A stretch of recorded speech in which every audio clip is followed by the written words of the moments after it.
अस्सलाम वालेकुम। आप सभी लोग जानते हैं कि पूरी दुनिया में कोरोना वायरस बहुत तेज़ी से फैल रहा है।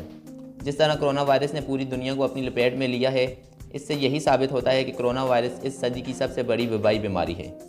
इस वबाई बीमारी से दुनिया की सुपर पावर कहलवाने वाला मुल्क अमेरिका भी न बच सका। आज की इस वीडियो में मैं आपको अमेरिका की एक रियासत इक्वाडोर के बारे में बताऊँगा कि किस तरह इस बीमारी ने इक्वाडोर के लोगों को अपने शिकंजे में ले लिया है। आलमी इदारा सेहत की रिपोर्ट के मुताबिक इक्वाडोर के लोगों की हालत सबसे बदतरीन है। आगे बढ़ने से पहले अगर आपने हमारा चैनल सब्सक्राइब नहीं किया तो प्लीज़ सब्सक्राइब कर दें और साथ दिए गए बेल आइकन पर भी क्लिक कर दें ताकि हर नई आने वाली वीडियो आपको आसानी से मिल सके। लतीनी अमरीकी मुल्क इक्वाडोर में कोरोना वायरस वबा से मरने वालों की तादाद 60 से तजावज़ कर गई है। ताहम तबी बहरान और बदइंतज़ामी के बायस मैयतें उठाने और तदफीन के इंतजाम ना होने की वजह से लाशें सड़कों पर पड़ी हैं।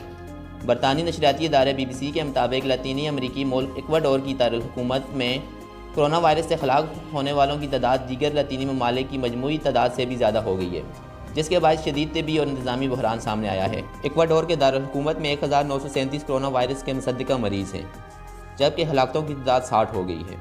ताहम अस्पतालों में बदइंतजामी और मैयतों की तदफीन का निज़ाम ठप होने की वजह से लाशें सड़कों और घरों में मौजूद हैं, जिन्हें कोई दफनाने वाला नहीं है। कोरोना वायरस से हलाक होने वाले मरीज़ों के घर वालों को भी तदफीन की इजाज़त नहीं है और महकमा सेहत की हकाम लाशें उठाने में नाकाम नज़र आ रहे हैं और दो दिन तक तदफीन नहीं हो पा रही। इक्वाडोर के सदर ने हालात बेकाबू होने पर लाशें उठाने और दफनाने के लिए खसूसी फ़ोर्स तश्कील दी है। इस फोर्स का काम कोरोना वायरस से मरने वालों की लाशों को आबादी से दूर जाकर तदफीन करना होगा। आज की वीडियो में इतना ही। उम्मीद करता हूँ आज आपको ये वीडियो पसंद आई होगी। अगर आपको ये वीडियो पसंद आई है तो इसे लाइक करें, शेयर करें। Thank you.